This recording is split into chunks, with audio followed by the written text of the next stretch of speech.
Hey, John Crestani here, digital marketer and tech entrepreneur. And in this lesson, I'm going to be going over the difference between features and benefits. So I'll be using the iPod as a classic example, and I'll also be going through a couple different examples to really illustrate to you the differences between features and benefits so you can figure out which is going to be better for your marketing and how specifically to use them. Let's get it.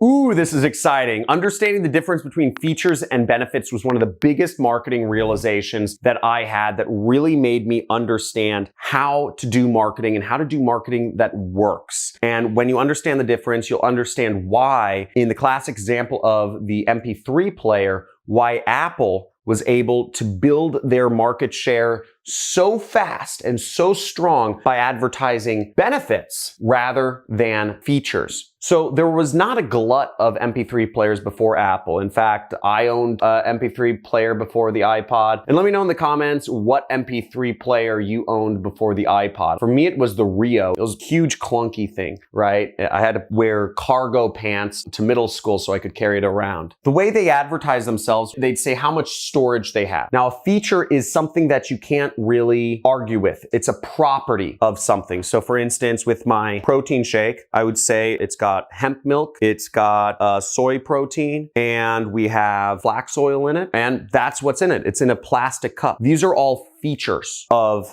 this thing I'm drinking. Whereas Apple didn't talk about features. They didn't talk about it as rounded edges or a plexiglass screen. They talked about the benefit. They said 1,000 songs in your pocket. Bring your music anywhere you go. Now, a benefit for this would be, easily shake and mix your protein keto shakes. Easily blend your shakes on the go. It's not like an actual property. The warehouse isn't going to say, this easily blends shakes. The warehouse that sells this, the company, is just going to say it's a plastic bottle with a logo.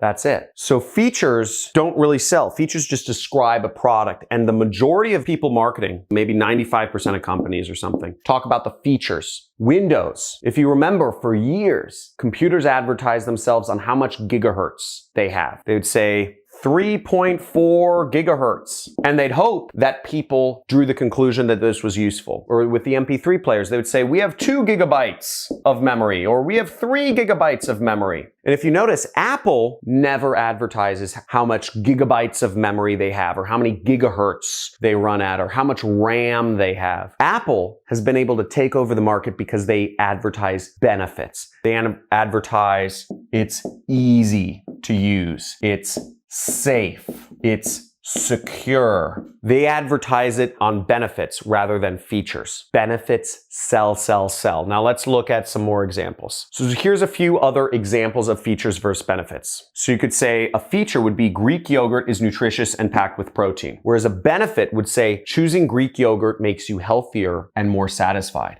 Different, right? The thought is, the old school marketing thought was that if you say it has a lot of protein in it, people would jump to the conclusion for themselves. They'd say, oh, more protein, that means it's healthy. Whereas benefits spell it out for the customer. They make it easier for the customer to understand what they're getting. Benefits say you're getting healthier. You feel more satisfied. A feature is saying these tissues have multiple cushioning layers and are velvet to the touch is actually a benefit. So I don't know why this example is in here. Let's skip over this example because this is a bad one. Here's a good example. This medicine has 500 milligrams of acetaminophen. Now, the benefit-oriented version of this is 1 dose of this medicine will relieve your headache for an entire day. That's a benefit. Another example, this phone case is made of carbon fiber and plastic. Feature. Benefit is saying this phone case will never break, or this phone case can survive any fall. That's a benefit. Would you rather buy a phone case that has plastic and carbon fibers in it, or would you rather buy a phone case that can survive any fall? Benefits sell. So that's more examples. And last but not least,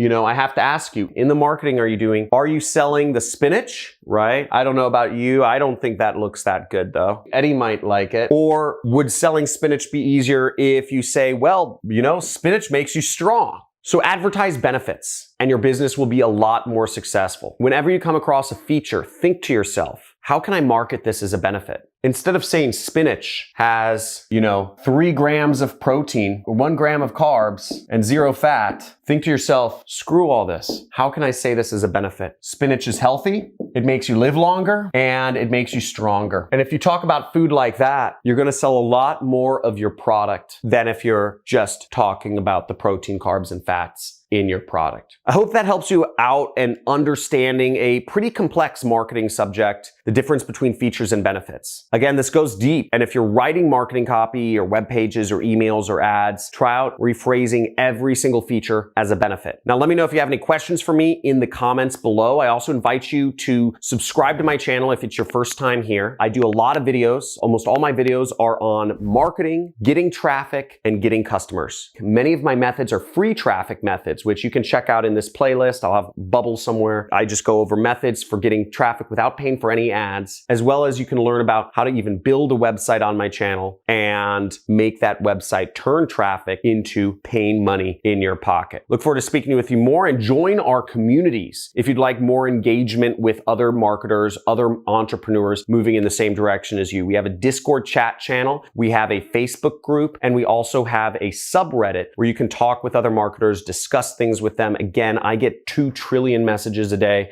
so I can't really respond to everybody. Some people get angry when I don't respond to them. I'm like, dude, I get like 1 million messages. So use the chat channels, use the forums, etc. Looking forward to seeing you soon. Have a good day.